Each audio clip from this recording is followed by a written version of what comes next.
Te damos la bienvenida a The Nevers, el podcast de la serie original de HBO. Semana a semana venimos hablando acá en este espacio de todo lo que pasó en el último episodio de la serie. Mi nombre es Fiorella Sargenti. El mío es Valentín Muro y hoy vamos a hablar acerca de Hanged o Colgada o Ahorcada, que es el 5º episodio de la primera temporada.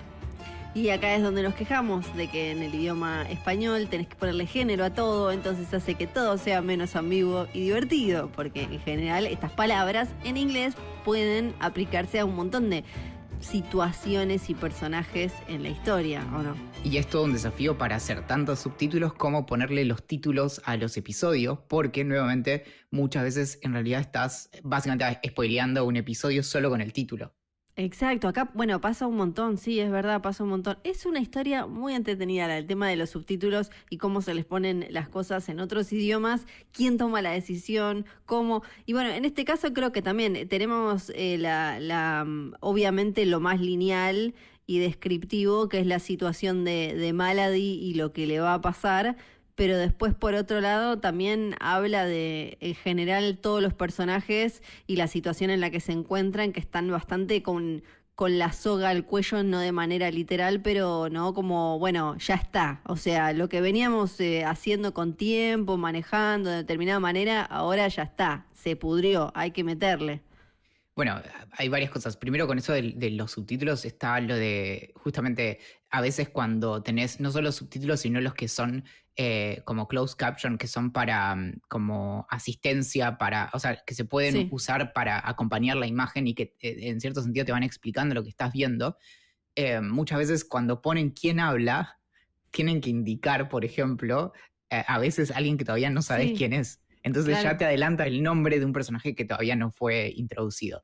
Y después esto de las temporadas divididas, que genera este desafío de tener como un arco de la temporada y en el medio tener la posibilidad de llegar como a un punto tal que no se resuelve toda la situación de la temporada, pero sí te deja con ganas de saber cómo sigue más adelante. Exactamente. Como sigue, nos queda un episodio para que se termine esta primera parte. Y tuvimos revelaciones en este capítulo. Una que yo ya no me acuerdo si acá la habías mencionado vos o qué, que era qué pasa con Effie y qué pasa con Malady. Y cierta estratagema que usan algunos villanos o en general le ponemos el mote de villanos en algunas ficciones, como en este caso, ¿qué pasó Valentín Muro al final del episodio? Bueno, que nos enteramos de que Effie, yo creo que Effie es un personaje, una mujer que existe o existía, y Malady lo que hizo fue robar su identidad, porque básicamente no creo que ella se haya conseguido una carrera como periodista, sino que simplemente la reemplazó, ¿no? Exactamente, sí. Y algunos se la vieron venir, otros no tanto, ¿no? Sí, igual en general cuando agarran al, otra vez, comillas, villano, y todavía no es el final, nos imaginamos que algo va a pasar. En este caso todavía no terminamos de tener toda la información sobre Malady.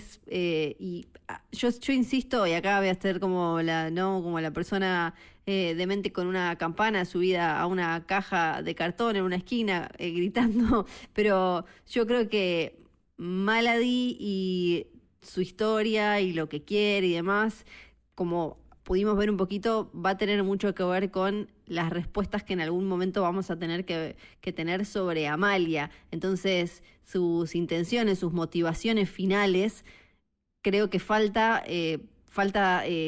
nos falta para saberlas, conocerlas y tenerlas en claro, porque van a darnos en realidad respuestas sobre nuestra protagonista. Cuando sepamos más de Malady y por qué es que hizo todo esto que hizo, es porque en realidad vamos a estar obteniendo información de Amalia. En eso también estaba siguiendo con esta teoría de Amalia vino del futuro. Amalia vino del futuro. Exacto. En eso también está la teoría de Malady y Amalia vinieron del futuro. ¡Vinieron del futuro! Estoy como con la campana, tipo, talán, talán, talán, talán.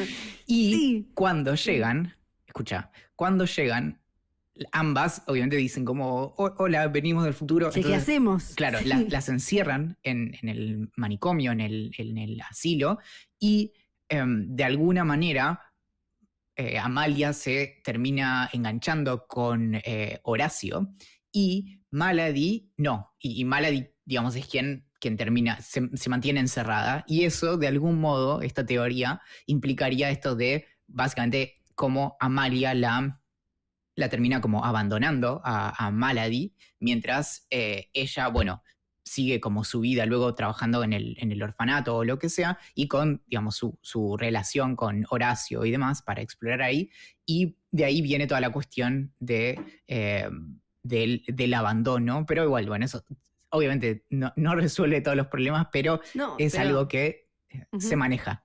Sí, claro, porque para mí es así, porque además, incluso si llegaron las dos del futuro y a una, por determinados motivos, una logra, como decimos acá, zafarla y hacer, y de alguna manera no quedar como loca, que no la encierren, ya sea con el vínculo con él o con como sea, como vayamos llenando esos casilleritos que nos faltan, le sirve también, me sirve, dijo Amalia, que esté toda la atención puesta en ella mientras yo voy haciendo la mía y paso como medio, cuando una está haciendo mucho ruido, ¿no? Mucho barullo y distrae, es más fácil que la otra termine zafando. Hay varias incluso conversaciones en este capítulo, en este quinto capítulo, que para mí alimentan la teoría del futuro.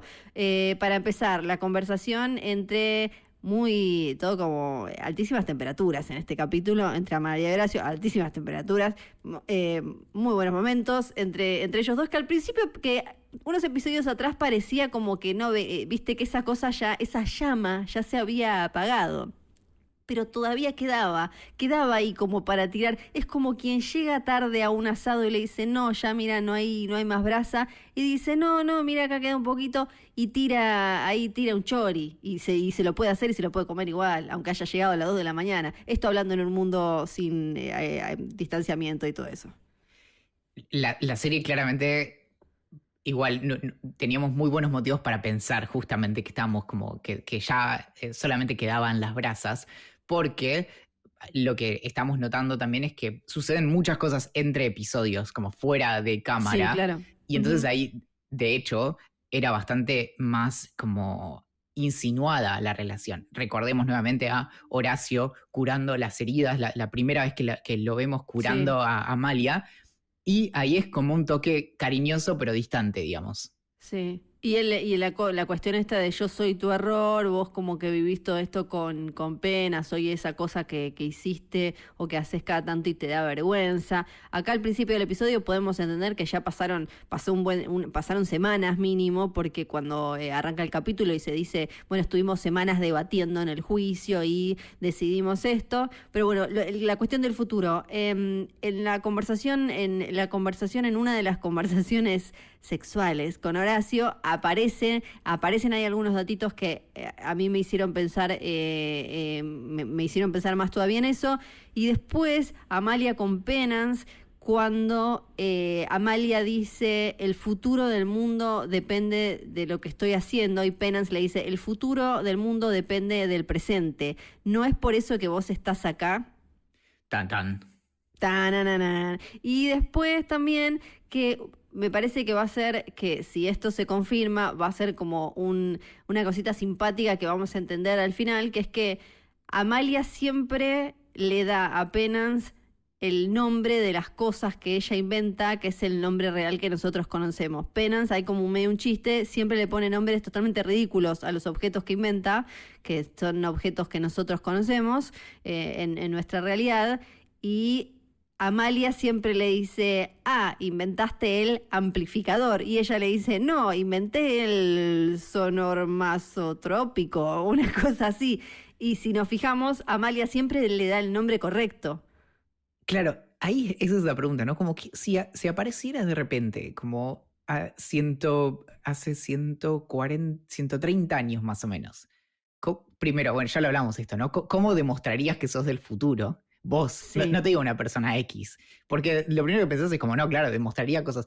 ¿Qué tan capaz sos de demostrar las cosas que suceden a tu Sí. alrededor? O por ejemplo, vos y yo tenemos la capacidad para replicar, por ejemplo, no sé, una computadora, ¿entendés?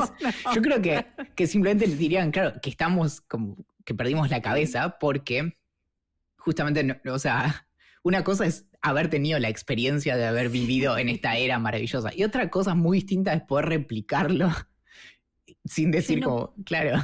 no puedo hacer ni siquiera un jean, un pantalón. No, mira si le decís como, no, bueno, y después sale una tela que está buenísima porque se banca todo. Bueno, a ver, hace, no sé. No, y también hay unos cositos cuadrados que están buenísimos, se llaman teléfonos, pero tienen internet. A ver, hacelo. Claro. No. ¿Y cómo funciona? Bueno.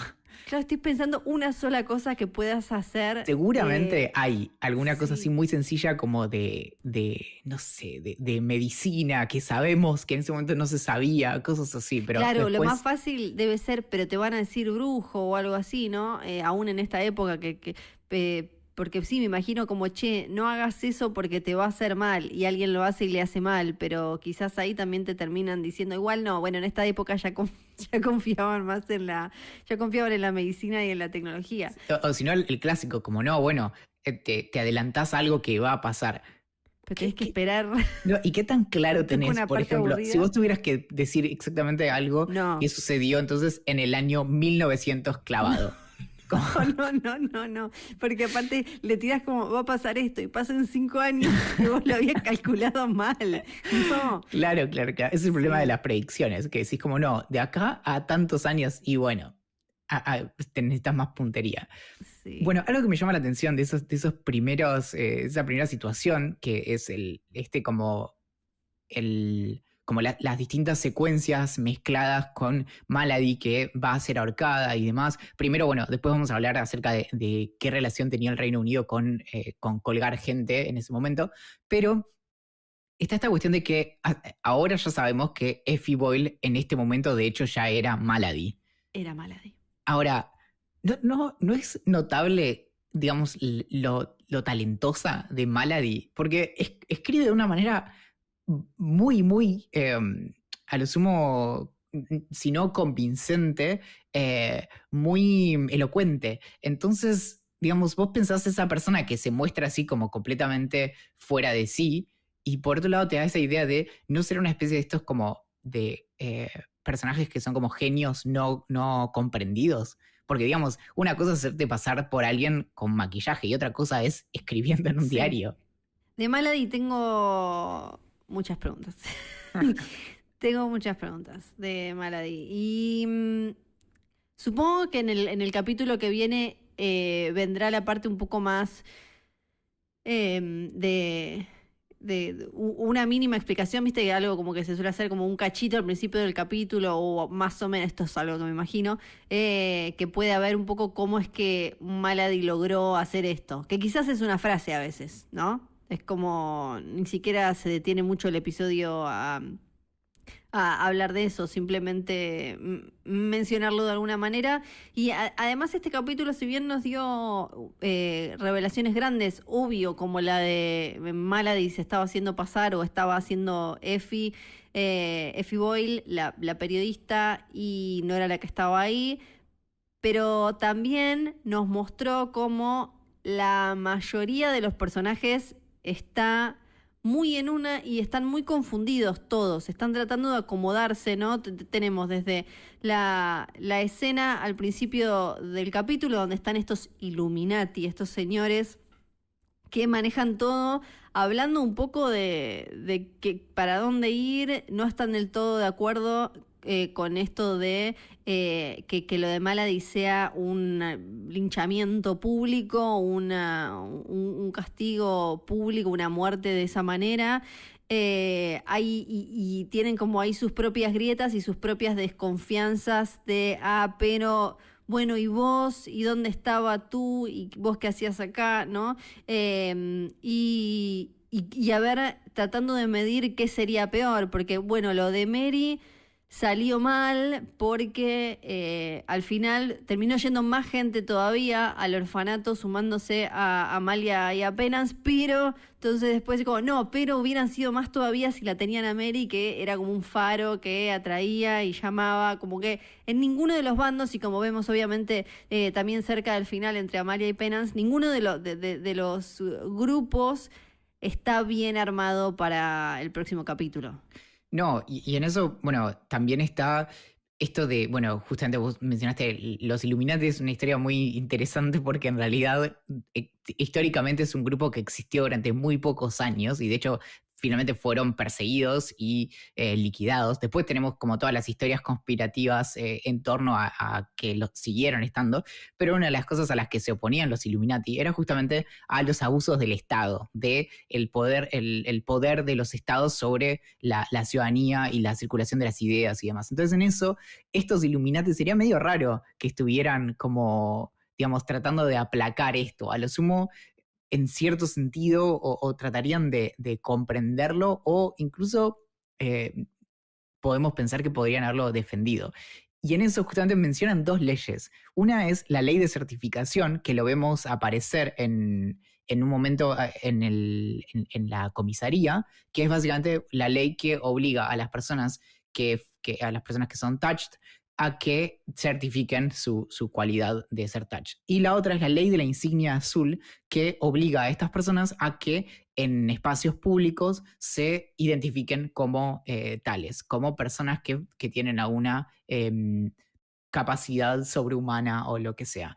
Acá vuelve el comentario que aparecía en el segundo episodio, cuando vimos la reunión social, que es el tema del azul como el autismo, y ahí, digamos, como para tarea para el hogar, está el jugar y buscar como los paralelos entre el identificar a personas que son distintas de manera pública con una insignia o no. Y solo como una anécdota histórica, en los primeros meses de aislamiento en Argentina con la pandemia del nuevo coronavirus, en la provincia de Santa Fe se propuso que las personas autistas usaran una cinta azul para identificarse en la vía pública como personas que podían salir a tomar aire. Así que nada, la ironía se escribió sola.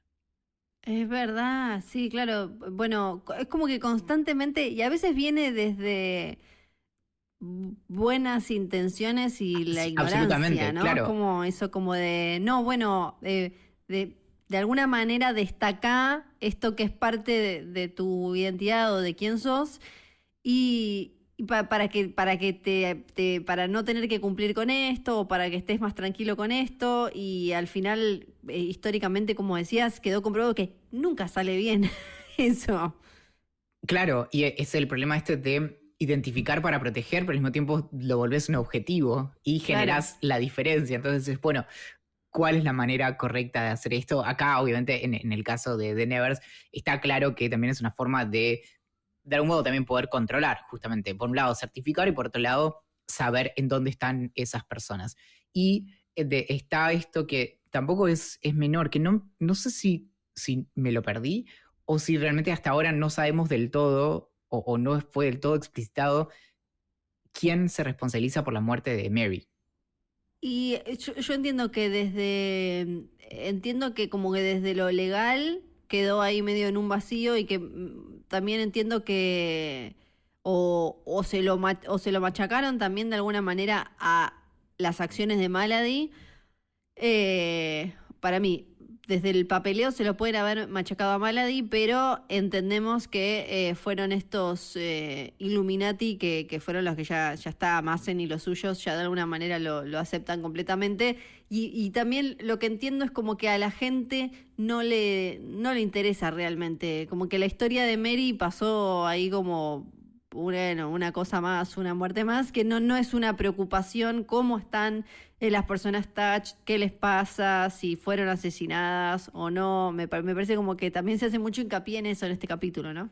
Sí, y lo otro es que se insinúa, aparece este personaje nuevo, que es el príncipe Albrecht, que no Sí. tiene, digamos, referencia histórica, si bien hubo varios, no existía realmente, y se insinúa que su esposa es una touched. Mason le dice como, ¿qué es eso que le está pasando? Y el otro le dice, no, bueno, tiene tal enfermedad, como, sí, queremos que se recupere. Pero un poco también sigue esto de fondo de, si vos tenés cierta simpatía como por este grupo, ¿no será que está sucio? Y justamente Mason, hasta ahora, tenemos fuertísimas sospechas de que está escondiendo algo bastante oscuro en su sótano.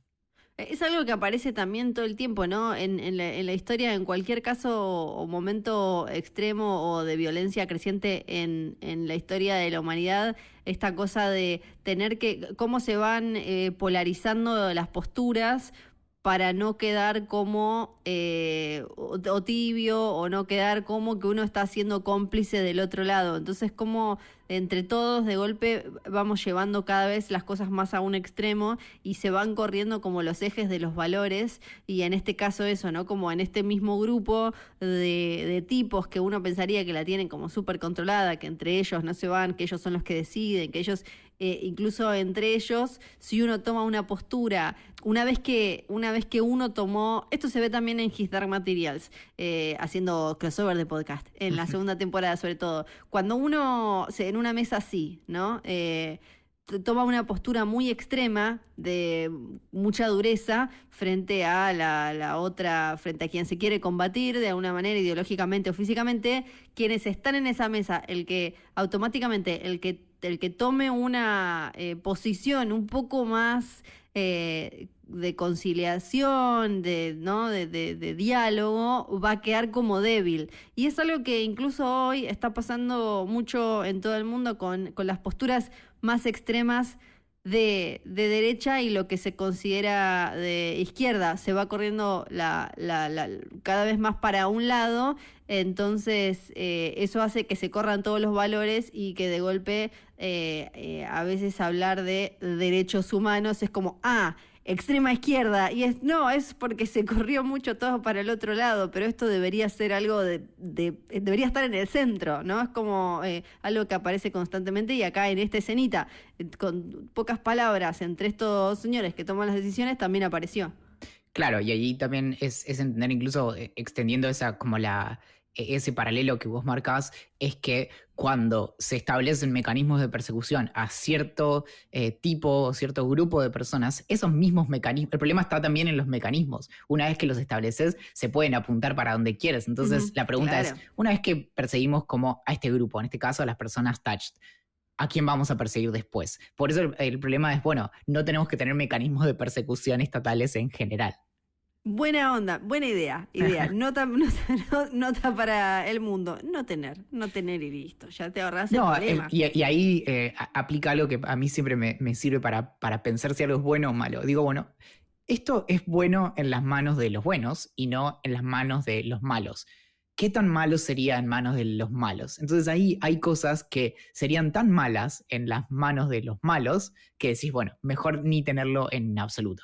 Bueno, estuviste de alguna manera hablando con Penance, me parece que ella expresa ese temor acá también, ¿no? Como yo las cosas que invento pueden ser muy peligrosas, entonces creo que Amalia es que le dice, bueno, una vela también puede ser peligrosa, pero creo que ella claramente se refiere, y también el guión y la serie se refieren a que, y porque esto aparece también en la relación, en la conversación, en la escena entre Mason y su grupo de señores, del progreso, y como progreso controlado, o sea, para Mason y los suyos es nosotros tenemos que de alguna manera ir liberando el progreso, y también aparece cuando él está con con Declan que dice como, bueno, esta chica otra vez irlandesa que no estudió nada, hace estas cosas en unos días y hombres preparados tardan años, como que el progreso tiene que ser algo que tiene que pasar por ese filtro y se le tiene que ir dando a la gente de a poquito a medida que lo pueden ir procesando.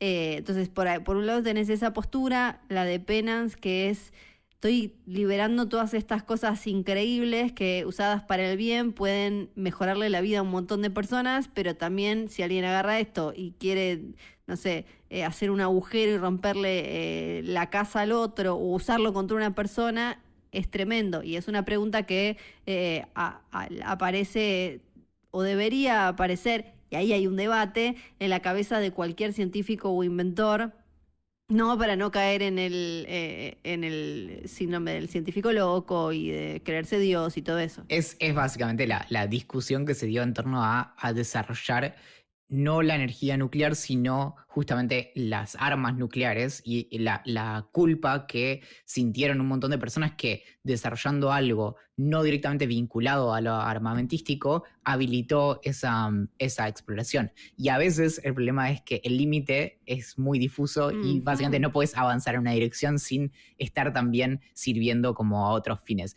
En esto, justamente, cabe mencionar esta máquina de rayos X de toda la ciudad. Es muy raro Sí. porque lo que nos podemos preguntar es, bien, asumamos que Penance, de hecho, inventó una máquina de rayos X que cubre a toda la ciudad. Penas le dice algo así. Sí, como- Y Amalia le dice X-ray, you X-ray London, le dice ella, porque Amalia siempre adelante. Claro, exacto. Y en eso, de hecho, me voy a fijar de cuándo son los rayos X para ver justamente si alguien podría haber tenido como La ese palabra. nombre. Bueno, claro, de algún modo se podría haber empezado a identificar a principio del 1900, 1895 y demás. Ya no tenían ese nombre, pero había experimentos. Pero en cualquier caso, el problema de los rayos X, y según te hiciste una radiografía, habrás notado que las personas que hacen las radiografías usan incluso un chaleco y se van atrás de una pared para hacerte la radiografía porque efectivamente te están tirando radiación y por eso hay que tener cuidado, por ejemplo, con las personas que están embarazadas y demás. Si Penance efectivamente tiró rayos X sobre la ciudad, fue bastante negligente de su parte y de hecho, Claro. como efectivamente no es inocuo hacerse rayos X, obviamente para la cantidad de rayos X que nos hacemos las personas generalmente no pasa nada. Si estuvieras constantemente bajo esa radiación, sí podrías tener problemas. Pero, digamos, ahí también es como, bueno, quizás con tus inventos un poquito a veces no sabes que en realidad hay alguien que puede eventualmente tener cáncer. Claro, claro, no había pensado eso, pero sí, tenés razón, ahí hay un temita para atender. Ahí, sí, bueno, hay que ver si Penance en algún momento se dio cuenta. Algo que no sabemos tampoco qué reacciones físicas, qué consecuencias físicas va a terminar trayendo en quienes están expuestos a eso, es esta nave, pedazo de nave, cosa luminosa que está medio por partirse, que Galanti, le decimos. tiene Lavinia ahí con su buen amigo el doctor, que está interpretado por un actor que nosotros queremos mucho. Creo que una de las primeras cosas que dijimos es, uy, mirá, está, ¿cómo lo queremos? ¿No? Sí. A Denis O'Hare, sí. Doctor Hag. Edmund, exacto, que está ahí y ese brillo algo hace. Lavinia no sé, en algún momento no se pone la protección. Hablan también de, no me acuerdo si él le dice a ella, nosotros somos los que estuvimos más expuestos a esto, que aparentemente es más, le dice, es más una crisálida que un huevo, se está transformando, está cambiando, lo quieren sacar de la ciudad para que cuando tenga que hacer lo que sea que va a hacer, esté en otro lado, es lejos de la ciudad y no ahí. ¿Y qué le está haciendo a Lavinia eso? Porque a Lavinia después le duele la cabeza y el hermano le dice, tenemos que hacer algo con tus dolores de cabeza. Eso puede ser simplemente por haber estado mirando una luz muy intensa. Es como cuando dormís con el celular 5 de la mañana, sí. estás con el celular a medio centímetro. O cuando éramos chicos que nos decían, bueno, no estés tan cerca del televisor, que además eran los televisores que era como básicamente tener una lámpara frente a los ojos. Pero no se podían imaginar esos padres, madres, abuelos, abuelas, adultos en general, ni de casualidad se imaginaban que ahora los niños iban a tener un mini televisor pegado a la cara. Es verdad, nunca hice la imagen mental. ¿Viste? Y es exactamente eso.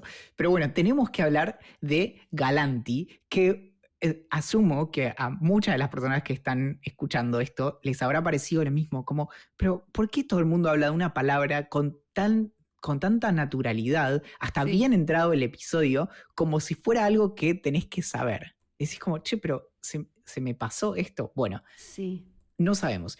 En los primeros episodios hasta acá, la primera vez que se empieza como a insinuar algo así es en el segundo episodio cuando aparece Mary. Amalia dice, Mary tiene la voz de los Gal, y ahí ella se detiene. O sea que Amalia ya tenía la palabra desde el principio, digamos. Sí. Y en eso lo empieza a decir, si no me equivoco, porque está en la presencia de, no recuerdo el nombre del el personaje que hace que las personas hablen en su presencia.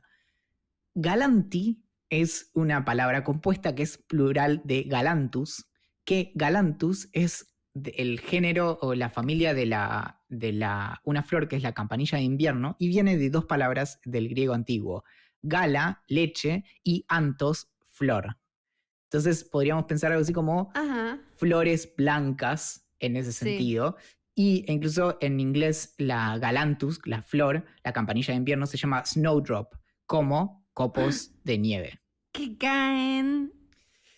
Claro, que caen y te dan poderes. Sí.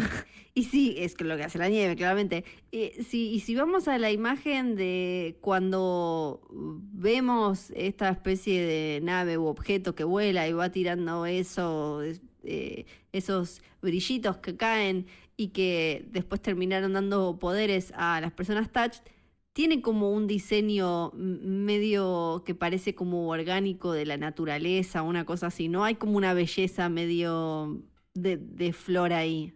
¿O estoy ya delirando? No, y de hecho, cuando en esa aclaración que vos mencionabas antes de, bueno, es más una crisálida que un huevo, de una crisálida sale una mariposa. Entonces después pensé como, ¿no será una suerte de mariposa loca la que tira estos copitos? Sí, y volvemos a lo que decía la canción de Mary que pudimos traducir en el episodio anterior, ¿no? Que es lo de todo esto de estoy abajo, ¿no? Se hablaba de estar como abajo. Claro, bueno, pero ahí es porque asumo que la canción en parte es lo que le estaba dictando, como Galanti es plural, pero acá lo usan en singular también, o no, por ahí en ambos sentidos, y es como lo que este Galanti o los Galanti o las Galanti o lo que sea, le están diciendo a Amalia. Entonces por eso es como estoy abajo porque está ahí como esperando para salir. Pero igual sabemos que Mary cantaba con la voz de esta especie alienígena, seres. Sí, por eso es como es la canción de la bola de luz que está dándole dolor de cabeza a Lavinia, que además también ella ahí en esa charlita con su amigo el doctor, él le dice básicamente que es, bueno, que no le pasa nada con que le hagan, con que terminen matando a Malady porque mató a muchos de ellos. Ahora vamos a ir que vos habías ya adelantado esto de la diferencia entre qué se hacía en Estados Unidos, como él dice, y en Inglaterra en ese momento, pero también le dice algo como que ella es tremenda, ¿viste? Le dice algo como, ahora no me anoté la frase exacta, pero como que deberían tenerle miedo, o como que incluso alguien realmente malo debería temerle a ella. La frase que le dice es, si el mismísimo Satanás está ahí adentro, dudo que sea que le dé pelea, que pueda ir en contra de Lavinia Bigelow. Así le dice. Y después también ella dice que todas estas esperanzas de buscar una cura, ¿no?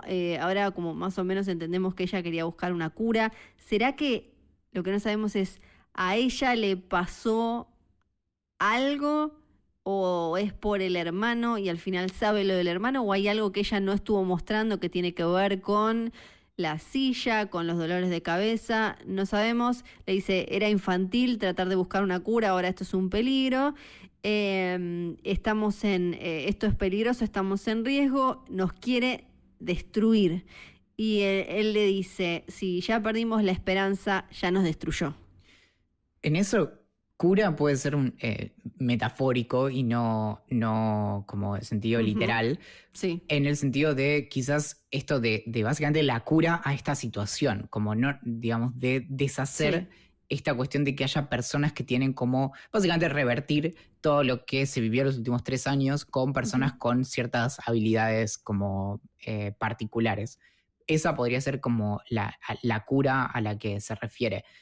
Después es un poco exagerado, o sea, es algo que hay algo de la viña que se nos está perdiendo, pero, digamos, si vos estás viendo una bola de colores adentro de una mina Sí. gigante, medio como que estaba como pulsando, como, ¿qué- ¿a quién tenés que tener al lado para pensar como, no, igual con vos no puede hacer nada?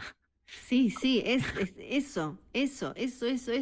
Y además, ella armó todo eso y está manejando y andás a ver si ella lo trajo a él de algún lado para eso y todo lo que, y la gente zombificada que tienen ahí. Es... Sí, que en eso hay sí, hay algo raro justamente porque vimos a una Touch que podía suspender las cosas en el aire, que está zombificada, pero hay como una especie como de miradas entre digamos, zombies o lacayos, no sé cómo llamarle, a quienes están ahí trabajando en las minas, que quizás ahí hay algo también, como habrá un levantamiento, podrán revertir el control mental. Ujú. Ujú. Qué difícil. Y algo que nos quedaba por charlar era que va, así como dijimos que estaban como reacomodándose los teams de alguna manera, los equipos, y están todos viendo qué pasa, es qué rol va a jugar en lo que se viene el Vegar King, que Massen fue ahí como a tratar de decirle, vos tenés que estar conmigo porque esto se está descontrolando, le dice cualquier cosa que aparece así y rompe lo natural. Es muy interesante también esa conversación. Le dice es monstruoso y hay que acomodarlo. Yo lo que quiero es que vuelva el orden a Londres. ¿Qué orden? Vos lo que querés acá es seguir mandando esto. Y ahí también tenés algo que es muy de siglos atrás, ¿no? Que ahora quizás habría que ver cuál es como la versión, cuál sería la versión moderna de esto. Pero esto que antes que aparece como en muchas historias, novelas clásicas, que es había una corona, un régimen, que era quien controlaba la sociedad y quien estaba a cargo, pero a la vez eso estaba tan alejado de alguna manera de las calles, de la sociedad, había como una especie, ¿no?, de orden que se daba y un poco también con estas figuras que eran como falsos reyes de determinadas zonas o lugares que eran realmente los que estaban en control de esa situación. Y un poco acá el Vegar King es lo que le habla, que tiene que ver con algo mucho más pragmático, así como tenemos la corona y esas instituciones que llevan siglos y que están ahí sentadas y ordenadas y que dependen nada, solo de mantenerse y de seguir ejerciendo un mínimo control para que el status quo siga así. Y después estas otras que nacen desde la necesidad y desde lo pragmático, desde, bueno, pasó esto, nos acomodamos, y eso es como lo que él le plantea, ¿no? Como cómo apareció su figura y la diferencia entre lo que uno quiere y lo que el otro quiere o hace o cómo se acomoda. Y como la acotación final de me voy a adaptar, tipo, no importa, como. Sí. Y en eso sí, totalmente. De hecho, la historia de las fuerzas de seguridad como para la seguridad urbana es súper interesante en ese sentido de cómo también tenés como la distancia justamente entre, digamos, lo que sería el Estado y la actividad como más entre privados, en donde generalmente incluso tenés mucho más como de como gana el más fuerte y demás, donde medio Ujú, que a partir de qué momento empieza a ser un problema del Estado si vos y yo tenemos un problema. Eso es ujú. como, y ahí está justamente que son estas estructuras como paraestatales, donde, bueno, tenés Claro. a este que maneja como el submundo o el inframundo del delito y demás. Que Algo no las que vas a, perdón, no las vas a encontrar en una novela de Jane Austen, pero las vas a encontrar en las de Víctor Hugo, en las de Dickens. Ahí aparecen constantemente figuras como esta. Claro, que de algún modo incluso son como parapoliciales, pero incluso son protopoliciales, en el sentido de que incluso en esquemas actuales, muchas veces también tenés como las dos, tenés la cuestión como delictiva vinculada a las fuerzas de seguridad también, algo que en ese momento estaba más claro, ahora es un poco más empantanado. Una mención especial hay que hacer para el asunto de que Declan es un genio del merchandising. Sí. O sea, y al mismo tiempo tiene un galpón de explotación infantil, ¿no? Digamos Bueno, todo, sí, pero claro. El hecho de que esté armando como los souvenirs para vender del evento, me pareció como, bueno, claro, el tipo está en todo. Está en todo, realmente. Él te usa la tecnología de penas, tiene ahí a los chiquitos explotados, se enoja, se le planta más en como, che, me metiste como en este lío, yo me acomodo. Y ya te saca el merch. Va afuera del Luna Park, si estás en la ciudad de Buenos Aires, y pone a todos los chiquitos a vender la vincha, la remera, lo que quieras.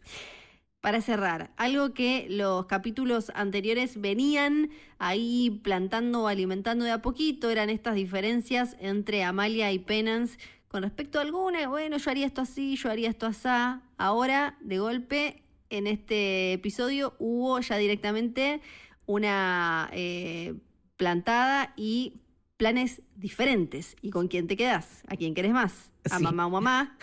¿A quién? Claro, sí, es como esa situación en donde como, vení. Sí. No, pero acá, mirá, hay papitas y helado. Bueno, No, pero acá vamos a rescatar a una asesina. En eso hay varias cosas. Penance, que se queda toda la noche despierta, trabajando en su plan y demás. Lo notable no es que haya hecho un plan durante la noche, sino que tiene un modelo a escala perfecto del lugar de la ejecución cuando tiene su plan. Y yo creo que si tuviera que hacer algo así, tengo que elegir entre hacer el modelo a escala o el plan. Es decir, como no es que está usando como tapitas y cosas, ¿entendés? Sí. Hizo como una Sí, miniatura. sí. Bueno, eso dije como sospechoso como Ujú. ¿dónde sacó el tiempo?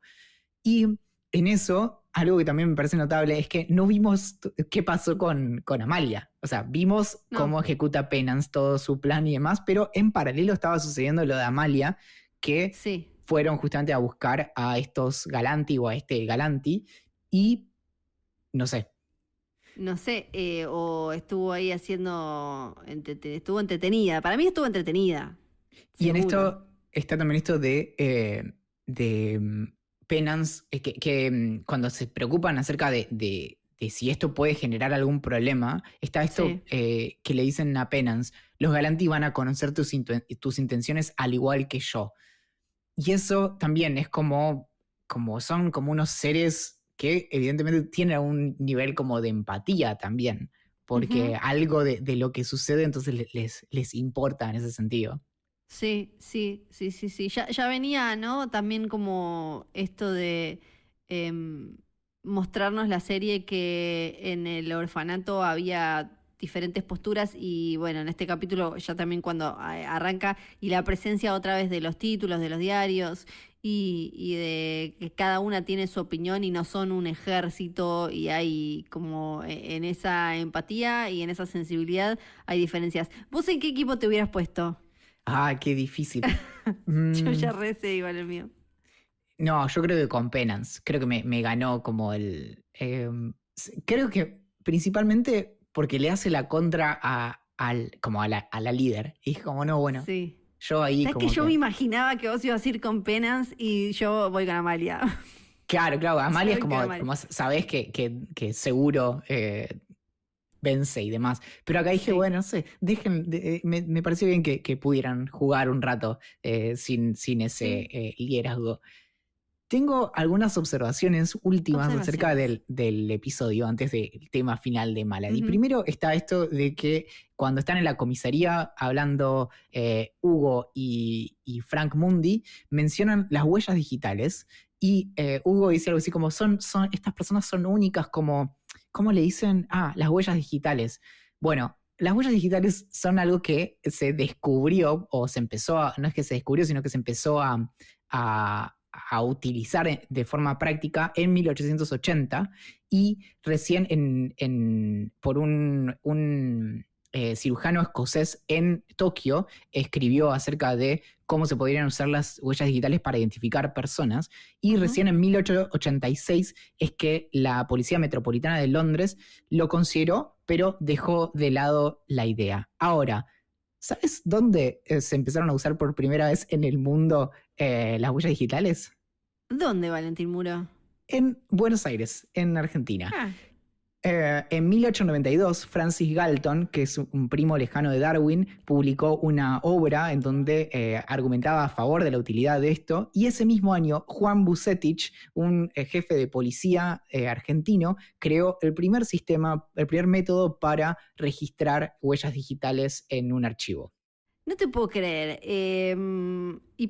Y Darwin también. Es como No. que la historia tiene demasiadas cosas juntas. No, Galton, Francis Galton, que es un primo, es como es primo como- en segundo sí. orden de Darwin, pero que tiene está. sus propios méritos, pero justo están todos Me como gusta que tenga estos sus propios nombres méritos, en, sí. en la misma historia. Y Sí. tengo otra observación también, que se puede dejar pasar, pero cuando vemos que Oggy la va a visitar a Penance y vemos el pajarito, y Penance dice, ese pajarito me está mirando, lo que pensé también es algo que incluso ha sido explorado recientemente en historias críticas acerca de los superpoderes y seres superpoderosos y demás, es esto de ¿por qué es tan típico que la idea de que si un chabón tiene superpoderes, lo primero que se le ocurre para usarlos es para mirar minas en bolas? Ujú. Claro. Y Efectivamente, bueno, parece que no, sí. pero bueno. No. El tema final de este episodio. Malady no estaba muerta y Malady. en realidad era periodista. Andaba de parranda, trabajando de periodista. ¿Y qué lección va a sacar Penance de todo esto? ¿No es cierto? Bueno, claro, no sabemos cuánta información Penance maneja hasta ahora. Lo único que sabe es que, o sea, Penance piensa que Malady está muerta. Ujú. El asunto es que Malady estaba casi literalmente bailando en las calles, disfrutando el caos que ella produjo, también a través de electrificar las vallas y demás. ¿A quién colgaron? Es una pregunta también, si alguien quiere hacer la tarea. Sí. ¿Y quién termina alimentándose más de todo este caos, ¿no? Porque por un lado también Massen quería un poco de lío, ¿no? Para después, porque si hay desorden, pero que vos sabés que vas a poder manejar y controlar, eso te sirve después para accionar con mayor firmeza, marchando hacia tus reales objetivos. Y por otro lado, Malady, que hasta ahora es como agente del caos. Es tipo, estos me hicieron mal, les quiero hacer mal a todos. Sí, y en eso está primero que parece ser como útil al poder, justamente por eso, porque le sirve para justificar nada, el mayor poder de las fuerzas de seguridad y demás, pero al mismo tiempo parece ser una fuerza difícil de controlar. Entonces en eso también puede ser que Massen y sus amigos estén sobreestimando su propia capacidad. Ajá, me gusta la idea de que puedan estar sobreestimando. En el próximo episodio vamos a tener que entonces ver el reencuentro de Amalia con eso. La nave nodriza. Sí, que está vinculado con cómo ella llegó a estar donde está. Vamos a tener que ver qué pasa con todo este lío que se armó que decíamos recién, qué sabe Penance, qué no, cuándo y qué las vuelve a juntar y en qué circunstancia. A todo esto ponele qué rol van a jugar personajes como Hugo Swan y como Oggy, ¿no? En todo esto, que quizás no estamos tan atentos, pero están ahí, y cuántas respuestas nos van a dar y cuántas preguntas nos van a plantar. Sí, en eso tenemos muchos arcos armados para personas que pueden finalmente como resarcirse, tipo Hugo Swan quizás quiere como redimirse de todo lo que hizo y termina siendo un héroe inesperado, o no, o quizás profundiza su lugar en toda esta historia. Exactamente. Bueno, todo eso lo vamos a tener que charlar la semana que viene. También puede ser aguanta. que el próximo episodio transcurra en el presente. Si llega a pasar que es que Amalia viene del futuro, nos juntamos virtualmente en algún lado y celebramos. Me parece Sí. muy bien. Y celebramos, de alguna manera. Acuérdense que pueden verlo, el episodio, el último de esta primera parte de The Nevers, el próximo domingo por la pantalla de HBO. Obviamente, además en HBO Go, cuando y donde quieran, lo tienen ahí guardadito, espectacular. A nosotros nos escuchan en Spotify, Apple, Google Podcast o cualquier app de podcast. Y ahí también pueden encontrar podcasts de otras series de HBO como Watchmen, Perry Mason, The Outsider, Euphoria, Westworld y varias más. Hay un montón de podcasts de un montón de series de HBO que también las encuentran en HBO Go, porque esto así de sencillo y fácil. Yo soy Fiorella Sargenti. Mi nombre es Valentín Buró. Esto fue el 5º episodio de The Nevers, el podcast de la serie original de HBO. Gracias por escucharnos y chau.